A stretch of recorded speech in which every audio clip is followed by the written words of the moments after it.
What's going on, YouTube world? I mean, WWE Universe, all that jazz. How's everybody doing?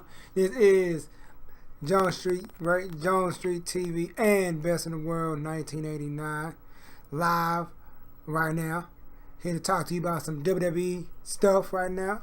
So, I'm gonna let my partner in crime kick us off real quick. Talk to him, man. Talk to him. Let him know what we on today. Our topic for today is let's talk WWE. We're gonna talk about a few things that we just really want to just get off our chest. Yep. So, I think we're gonna start with a topic that a lot of people been talking about for years, and that is Naomi. I'm about to break down the reason why Naomi, I think, haven't been the WWE Women's Champion, WWE Divas Champion from back in the past. Okay, don't get me wrong. Naomi is a great athlete. She does stuff in the ring that no other women can do. She's a high flyer. She got groundwork. Cool. She got a lot of energy and emotion and passion into her matches. Naomi, she's not bad on the mic either. She got pretty good mic skills. I said, to be honest, I've never really been high on as a Naomi fan, but as her ring ability, I think is great. The only time I was really hyped about Naomi was when, of course, she was in Team Bad with my favorite, the boss, Sasha Banks. But the point is, I think that the reason Naomi hasn't won a title yet, it's not because WWE doesn't know what to do with her.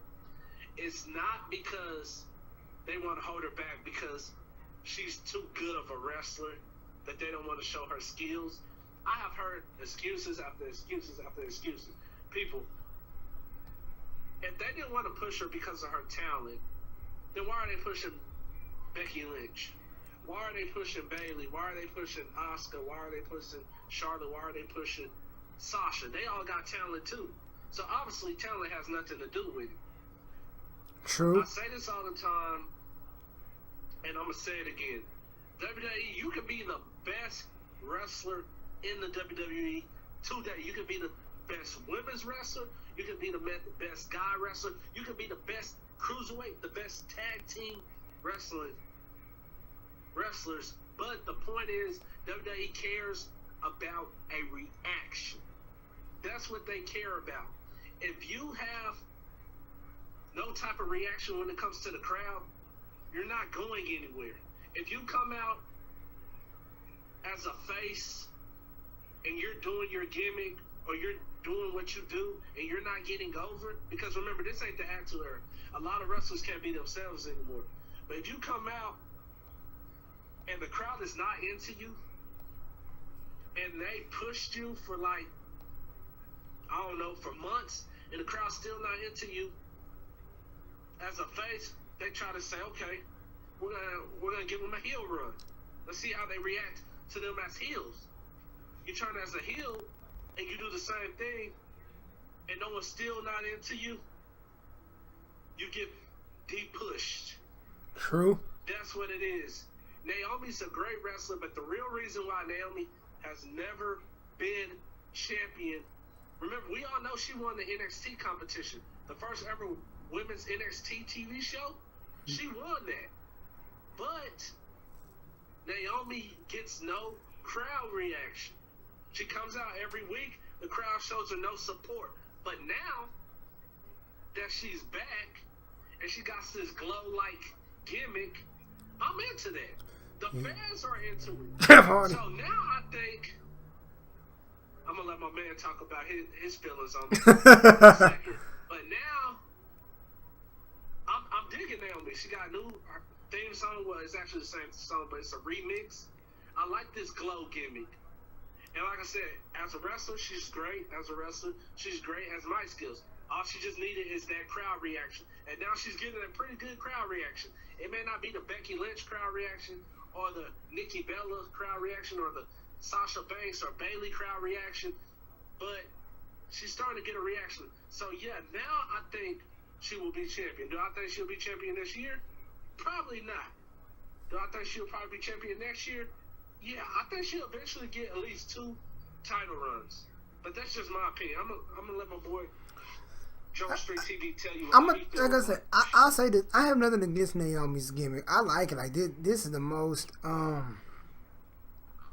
people been. Like I said, when she was a funkadactyl, everybody was like, okay, she cool, hot chick, nice body. You know what I'm saying? Then she got in the ring. Okay, she's athletic. You know what I'm saying? Then she got with Team Bad. Her heel gimmick wasn't as believable as I thought it would be. You know what I'm saying? But then she broke up from Sasha. Then she reinvented. She took time. I think she got injured. She reinvented herself. Came back with the glow gimmick. I've never seen a crowd get that hype like they did 2 weeks ago when she first debuted the glow gimmick. That was the night before we went. That was the week before we went to SmackDown Live. Actually, she debuted the glow gimmick. It was the night before that week before we went.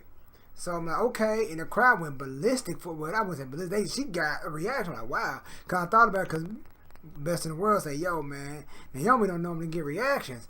And I saw that, I'm like, whoa, this crowd really feeling it. And I'm like, okay, that's cool. Let's be real. She snagged a little bit of Jeff Hardy's gimmick when he used to do the glow in the dark thing. But that's cool. I'm with it. She did it better. She did it better than Jeff. But like, I'm with it. Like, I don't see her. I see her being SmackDown Women Champion soon. After Becky, then Nikki Bella, she'll get it. She'll be the third one to get it, hands down. I think she's gonna be like the third person to get the title. Cause they gotta give it to her. They gotta give it to her. Then people gonna start talking that she don't get it. So I think she's gonna get it at least one time. That's right. Then Carmella. Last thing, I know how to shit the room. But the last thing I gotta say about Naomi, get rid of the rear view. It's got to go. Okay? It got to go. It gotta go. You gotta go, man. You gotta go. It has to go. It got to go. All right? When 2K17 come out, I'm changing the finisher if it's still there. All right? I'll give her a leg drop or something. It got to go. Okay? I wish I could see my man's face right now. He's serious right now, y'all. He ain't playing. It got to go. But yo, let's talk about. Well, I wouldn't say this is the elephant in the room, but it kind of is. We was talking off record about this. How I feel like the WWE they don't know how to introduce superstars anymore. And I said back in the day when we grew up in the 90s era, when they introduced Gangrel, they gave him a video package. The Hardys had packages. The Edge had an amazing video package when he first came in. Val Venus. Yes, Val Venus. I think out of all of those, Edge had one of the best ones because they had him in the subway. He was losing his mind, screaming at the world. And then he debuted. They gave us a chance to understand, okay, Edge, who is he? Why is he acting like this? But now, people don't know who Nakamura is. People don't know who Finn Balor is. People don't know who Samoa Joe is. People don't know Austin Aries. NXT, they do debut people. They do it. They do the package before they come, which is cool.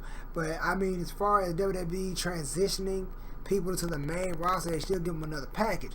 Because you look at it, when Bray Wyatt came in, I told War Machine this too. I said, yo, they gave Bray the biggest build-up I ever seen them give anybody in the past 5 years. I could be wrong. Like, they built him up till he got there. And I became a fan. But Finn, they just throw him on the main roster and nobody knows who he is because everybody doesn't, like War Machine said, people don't watch NXT. People didn't watch New Japan. People don't know who AJ Styles is. The only reason people know who AJ Styles is if you watch TNA. You know what I'm saying? It's there's a lot of people don't know who Nakamura is. People don't watch New Japan. People don't watch NXT. You know what I mean? So I think if they just gave people a mini video package, boom, let people get acquainted with this person before they come to the main roster, then they have a bigger reaction. that's not the only thing. Talk to him. The other thing I have with that is the fact that some of these wrestlers are associated with some of these other wrestlers in the past. Like we said about Finn Balor. Finn Balor not once was mentioned that, he also came from New Japan the same time AJ Styles, Anderson, and Gallows was there. Not once did they say he was also part of that Bullet Club fraction. Not once did they ever say that Anderson and Finn Balor were best friends. They never mentioned that. But yet, back in the day, they used to say, well, Shawn Michaels and Triple H were part of the Clique. Shawn Michaels and Triple H are best friends. And they would say that constantly. And they would, like when they talked about Lita, Lita used to be with the Hardy Boys. Lita used to be in Mexico with S.A. Rios. They always brought something up to show that there was some type of connection there. And nowadays, they don't do that. Another example, Carmella. Now, notice how they said, Carmella was in a fraction with Enzo and Cass when they were calling themselves soft. Not once did they say, Carmella managed that stable for like 2 years. Or they didn't even mention the fact, Carmella dates Big Cass. That's his real life girlfriend. They don't mention it. They make it look like Carmella just came up out of nowhere. Mm-hmm. And they got her coming out. She's talking on the mic. And people who don't watch NXT are asking themselves day in and day out, why is she talking like Enzo Amore? Why does she have on leopard skin, leopard print? Why are people chanting, how you doing when she come out? I thought they only chant that when Enzo and Cass come out. Because people don't watch NXT. We do. A lot of people watch NXT. We watch NXT. Die-hard wrestling fans watch NXT. But I know a few people that don't watch it. We watch it all the time. We watch every takeover. But there are some people that don't watch it. Like he was talking about Finn Balor. I told a neighbor of mine, I said, man, I can't wait till Finn Balor come up on the main roster. He didn't even know who I was talking about. He said, who's Finn Balor? Who?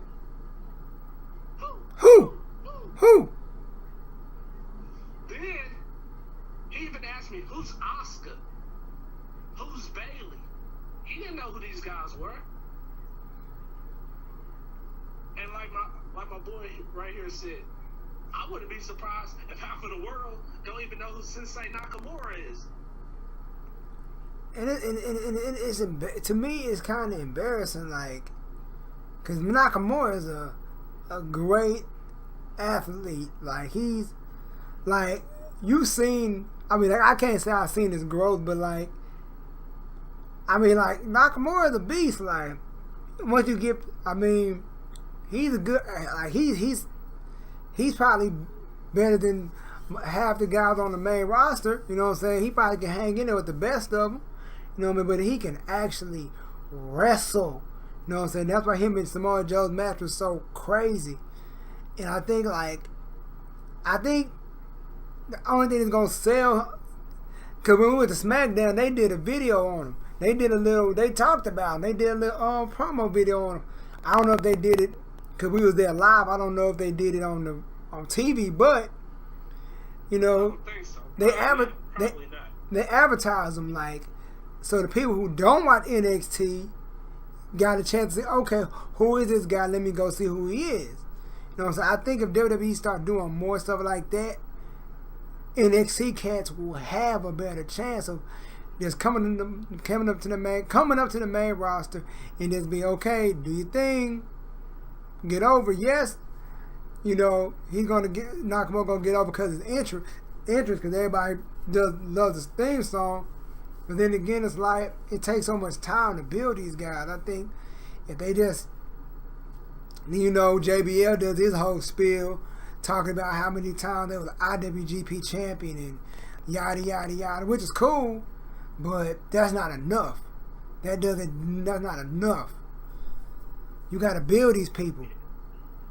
Here's another thing. Talk to them. If you can't go buy a package, if you can't do the video package no more because it's a new era, you don't want to go down that path, then do something you did with the phenomenal one, AJ Styles. Let me tell you something. When AJ Styles first came to the WWE, he got an amazing reaction at the Royal Rumble. But then after that, his reaction was kind of low because people didn't know who he was.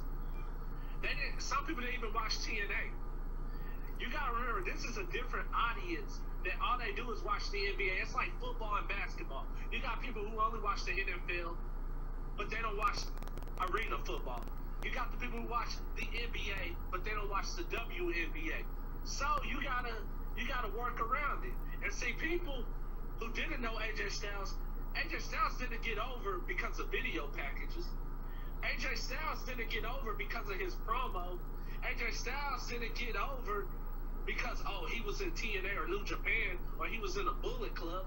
No, AJ Styles got over because day in and day out, he went in that ring and he put on a show. And he showed why he's phenomenal. And he gave you a reason to cheer for him. He gave you a reason to say, oh yeah, I like this guy. So if WWE doesn't want to do that no more, I say this. If you don't want to do no video packages and you're not going to have your announcers tell the world stuff about them, then I say you let them go all out in the ring.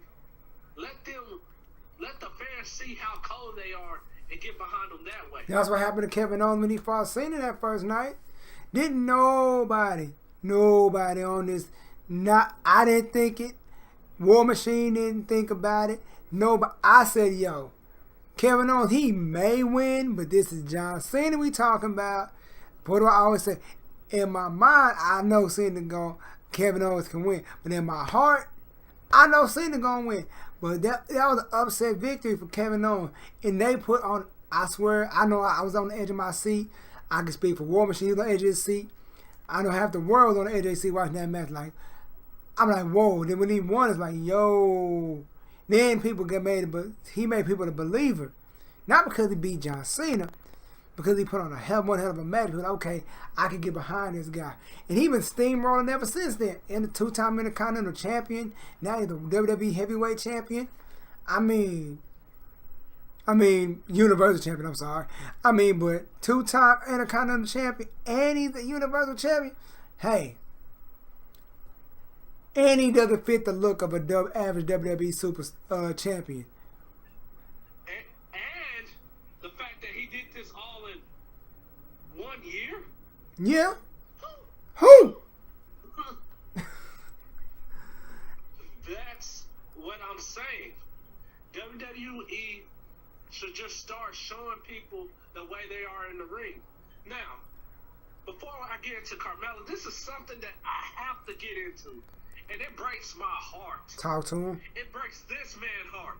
Let's talk about Anderson and Gallows. If anybody knows us, you know that we're the club. Our favorite group is the club. Our favorite fraction in New Japan and Ring of Honor is the Bullet Club. That's who we are. We too sweet everything. We was at SmackDown 2 weeks ago, too sweet in everybody. Yep. But the point is, Anderson and Gallows ran New Japan's tag team division. Yep. These guys are a great tag team.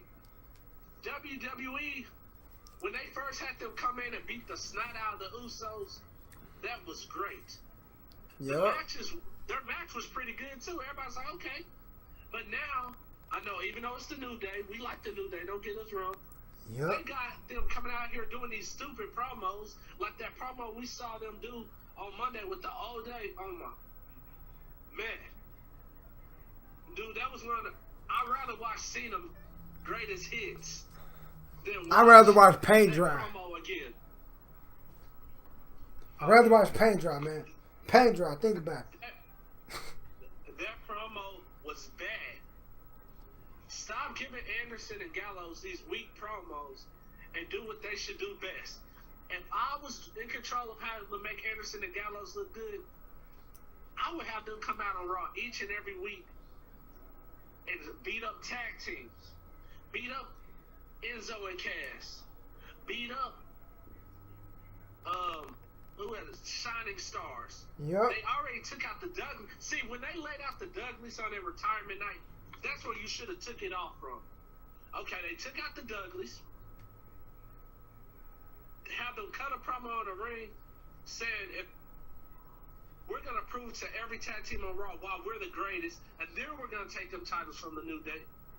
They should have had a tag team like, I don't know, the Golden Truth come out and try to interrupt them and have them get beat up after the match and have them fight the Golden Truth in a tag match, have them beat R-Truth and Goldust in the ring, then after the match, lay both of them out with Magic Killers.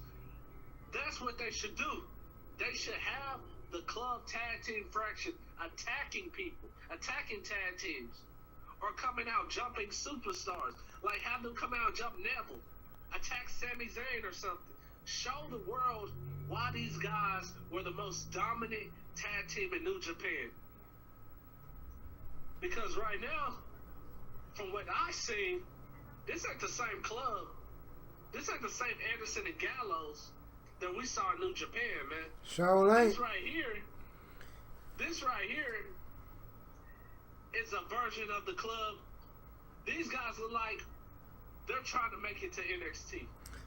But see, it boggles my mind because I feel like the club, I hate to say this because I always tell my man over here saying that I don't want to believe it anymore. I'm like, if it's not a WWE creation, it tends to get devalued. You know, you see what they did to NWO.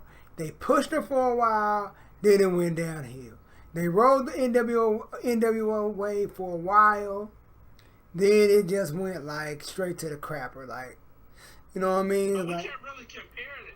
We can't really compare the NWO because actually, remember, they had a plan for the NWO. But Triple H was supposed to join the fraction. True. All this was supposed to happen, but the injuries messed up the NWO.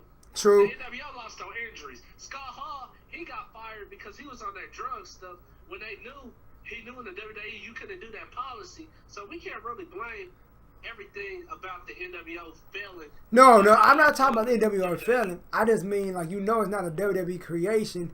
They tend to misuse it. So I'm like, are they misusing Carl Anderson and Gallows because the WWE didn't make on me? Like, then again, you think about it, is this all just a plan for them to win the big one? Because we know they're going to beat the New Day. You know what I'm saying? We know they're going to beat them. It's just a matter of time. It's like, they just got to cut this corny stuff out. This comedy stuff ain't working for me. Like that was just a waste of time. Like, okay, they could have did something better.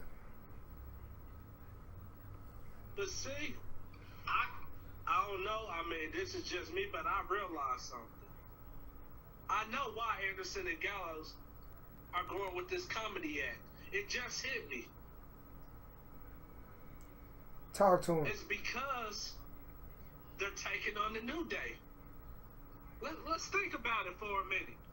Every team that has taken on the New Day for the tag team titles was a comedy act.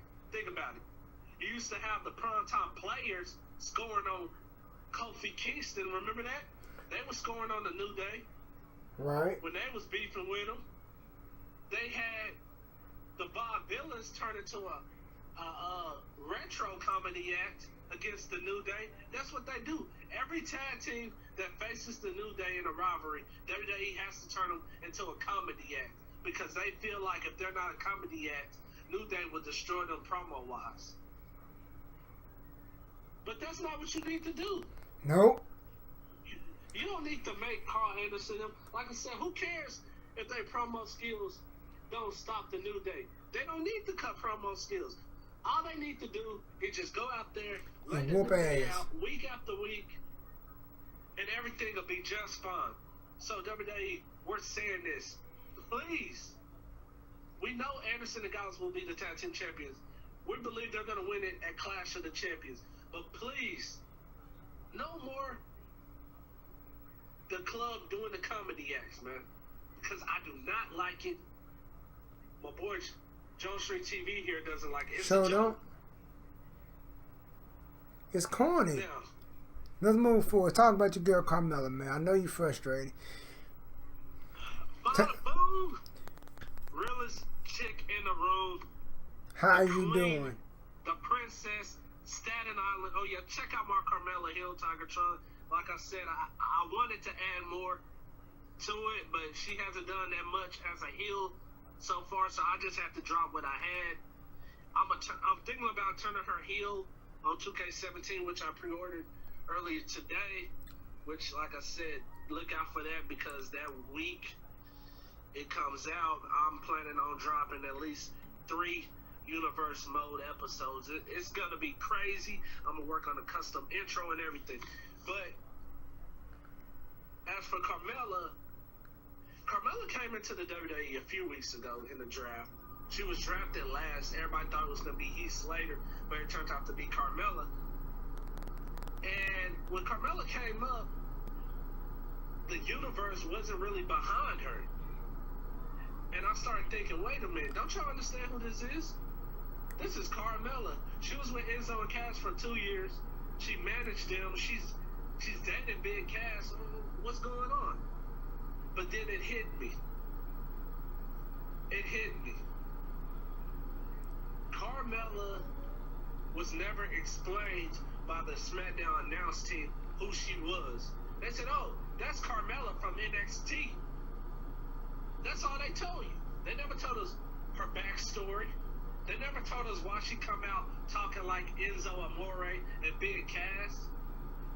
They didn't explain to us why she wear the leopard print. That's the thing. Like, that's the problem, man. That's the problem at hand. It makes me so mad that, like, yo, WWE, what are you doing? Why don't you explain this stuff to these people? Like, that's why people don't get in. That's why it takes so long to break a superstar. Like I said, back in the, and I go back in time, back to the 90s. Like, you had time to do a 2-week or 3-week or 4-week promo build for a certain or for somebody when they come in here. I mean, they doing it for who is it? Kurt Hawkins now, but on SmackDown, I was like, I mean, it's cool, and I mean, like, I'm glad they doing it again, but like, you gotta make. I mean, it's like the Headbangers. When they came last week, like, okay, you gotta understand, this is 2016. A lot of these kids that are WWE now was born in 2003, 2004. A lot of these kids don't know who these guys are. They just look like, it's like, who are these grown men in dresses? They're the Headbangers, people. Marsh and Thrasher. That's the bad thing about it. When we was at SmackDown 2 weeks ago, I literally remember 2 guys sitting behind me saying, yo, bro, why those guys wear skirts? Talk to them, man. My point exactly. Dude, and then there was no build up to this. The Headbangers just showed up. You know what? They was going off the strength of, oh, we're gonna make a post about it. The Headbangers gonna be in the tag team tournament. Me? I love the Headbangers. My man right here, he probably not the biggest fan, but he know who they are. Like, if you an Attitude Era guy, you know who they are. You know what I'm saying? Like, we may never see them back in the WWE again. I mean, like, and that was only there for one night. In the words of Mick Foley, why? There was no build up to this. I mean, dude, if we didn't have internet, we would have been shocked when we went to SmackDown like, yo, what's the Headbangers doing here? Because they didn't advertise it on TV. We had to find out on the internet that they were coming back. They didn't even explain it on Raw. You know, Raw, they always show in a commercial break what's going to happen on SmackDown the next night. They didn't even show a commercial saying, guess who's returning to SmackDown? The Headbangers. Nope. That wasn't even in the question. But the point is about Carmella is that when Carmella came in, she wasn't really getting that reaction. I remember her first night, she got a reaction. The second night, she got a little bit of reaction. Then after that, her reaction wasn't really going nowhere because people wasn't figuring out who she is. But now that she's healed, I'm digging this heel Carmella, man. I think WWE can go far with this heel Carmella, man. Because her coming up, dude, last time I was high on Carmella was when she was with Enzo and Cass. But now that she's a heel, I'm loving it. I feel like after this feud she has with Nikki, which Nikki's probably gonna win. Let's just be real here. I think Carmella should go after Naomi. I think she should jump Naomi backstage a few times, kind of like she did Nikki Bella, or do it to Becky Lynch. If she keep having this gimmick where she's jumping people from behind, getting in your face, but not trying to fight, kind of like how Kevin Owens be doing. I don't fight, I'm a prize fighter. I will get highly behind Carmella, and I think she can have a run with the title. And I know what some people say, oh, she's not ready yet. She hasn't done much. But she's improving. And I'm not saying she should get the title this year. But I think as long as they keep this heel gimmick and they do it right, Carmella will be over at the end of this. She will be over. I mean, if she does win it this year, we can't be mad. You know what I'm saying? If she does win, you know, I ain't gonna be mad. You know, so. Of course not. But if she doesn't get over, then the only other option is to have her get traded to Raw and put her back with Enzo and Cass, because that's what people are saying right now. Why isn't she with Enzo and Cass? Carmella's not working. See, the way they're pushing her, fans are not getting into it. But now that she's a heel, everybody's psyched about this. Everybody's happy about this. So WWE, do not, and I repeat, do not drop the ball. That's true. I hope they don't drop the ball. Is there anything else you want to talk about? Oh, yeah, then you want to talk about the Usos? Yes. Usos. I know these guys in the, this group we in called the Wrestling Freaks don't believe us, but the Usos, tag team champions, and the newest member of the club. Too sweet my damn self. Boom. You know what I'm saying? Like, I mean, the Usos, they got to do something. I think the club, since I feel like if AJ Styles win and the Usos win, they join forces to get that heel heat. Ultimate heel heat. Spadiggity. Hands down. Talk to him. If you don't want to, all right, let's talk to him. The Usos have turned heel, and I know what a lot of people have been saying lately. Oh, the Usos can turn heel, but Roman Reigns don't know what that look like. But we gotta remember, the Usos was heel before. They were here when they first came in with Tamina, and like I said, I'm digging this heel Uso attitude. And I think, like my boy John Street TV said, maybe they should change up their face paint that they have now. Maybe they should stop having half of their face painted and their whole face should be painted. Or maybe they should have some darker type face paint to show that they're bad now. And I think the Usos, I think that their theme music needs to go. Because their theme music, it sounds like a face theme music. They need to get a brand new theme music. I think the whole coming out doing the Samoan battle cry has to go. They don't even need to do that anymore.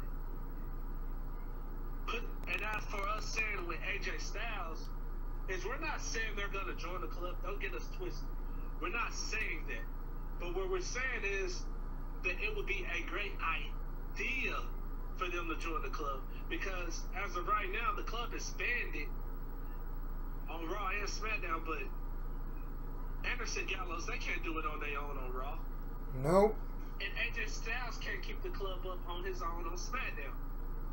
So, like, I had an idea where I said, yo, it'll be funny if Kevin Owens joined the club on Raw and the Usos joined AJ Styles at Backlash, the former SmackDown version of the club. So the club would technically have 6 people in it at the same time, but 3 will run Raw, 3 will run SmackDown. That's how I would do it.